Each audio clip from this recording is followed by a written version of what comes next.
यंदा वटपौर्णिमा कधी? हिंदू धर्मात सुवासिनीसाठी वटपौर्णिमा हे व्रत अत्यंत महत्त्वाचे आणि पवित्र मानले जाते. पतीच्या दीर्घ आयुष्यासाठी आणि सुखी वैवाहिक जीवनासाठी महिला ह्या दिवशी वडाच्या झाडाची पूजा करतात आणि उपवास ठेवतात. हे व्रत ज्येष्ठ पौर्णिमेला केले जाते. मात्र वर्ष 2026 मध्ये अधिक ज्येष्ठ मास आल्यामुळे वटपौर्णिमेच्या तारखेबाबत महिलांमध्ये मोठा संभ्रम निर्माण झालेला आहे. पौर्णिमा 28 आणि 29 जून ह्या 2 तारखांमध्ये विभागून आल्यामुळे हा संभ्रम निर्माण झालेला आहे. पंचांगानुसार दरवर्षी ज्येष्ठ महिन्यातील पौर्णिमेला वटपौर्णिमा साजरी केली जाते. परंतु 2026 मध्ये ज्येष्ठ महिन्यात अधिक मास आल्यामुळे त्यात बदल झाला आहे. ज्योतिषशास्त्रानुसार अधिक मासात कोणतेही मुख्य सण किंवा नैमित्तिक व्रते केली जात नाहीत. त्यामुळे पहिल्या ज्येष्ठ महिन्यात अधिक मास असल्यामुळे वटपौर्णिमा साजरी न करता ती निज ज्येष्ठ महिन्यात म्हणजेच अधिक मासानंतर येणाऱ्या शुद्ध पौर्णिमेला साजरी केली जाईल. वटपौर्णिमेची अचूक तारीख आणि तिथी. उदय तिथी आणि पंचांगानुसार यंदा वटपौर्णिमेचे व्रत 29 जून 2026 वार सोमवार रोजी पाळले जाईल. वटपौर्णिमा 2026 तारीख तर ज्येष्ठ पौर्णिमा तिथी प्रारंभ 28 जून 2026 रविवार सकाळी 8:35 वाजता. ज्येष्ठ पौर्णिमा तिथी समाप्त 29 जून 2026 सोमवार सकाळी 8:48 वाजता.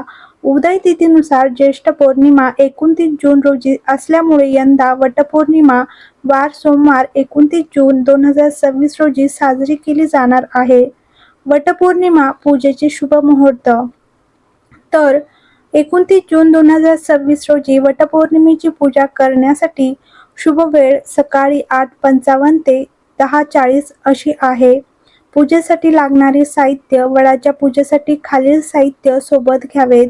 हळद कुंकू, वडाला बांधण्यासाठी दोरा किंवा कापसाची सूत, बांगड्या, मंगळसूत्र व इतर सौभाग्याचे साहित्य, फुले व अक्षदा, दिवा, विड्याची पाने, 5 फळे, आंबा, पाण्याचा कलश. वटपौर्णिमा संपूर्ण पूजाविधी. तर वटपौर्णिमेला आपण सकाळची तयारी. वटपौर्णिमेच्या दिवशी महिलांनी सूर्योदयापूर्वी उठून पवित्र स्नान करावे आणि पारंपरिक नवीन किंवा सुंदर वस्त्र, शक्यतो लाल, पिवळ्या किंवा हिरव्या रंगाची साडी परिधान करून सौभाग्य अलंकार घालावेत.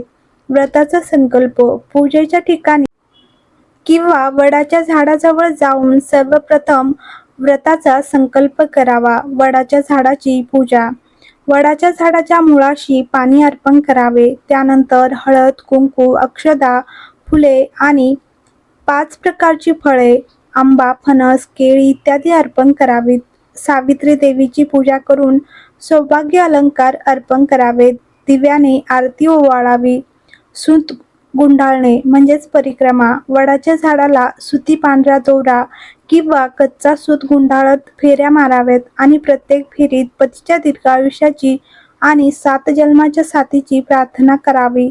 सत्यवान सावित्रीची कथा. पूजा पूर्ण झाल्यावर वडाच्या झाडाजवळ बसून किंवा घरी येऊन सत्यवान आणि सावित्रीची पौराणिक कथा आवर्जून ऐकावी किंवा वाचावी. तर व्हिडिओ कसा वाटला कमेंटमध्ये नक्की सांगा आणि लाईक करा, शेअर करा आणि चॅनलला सबस्क्राईब करा.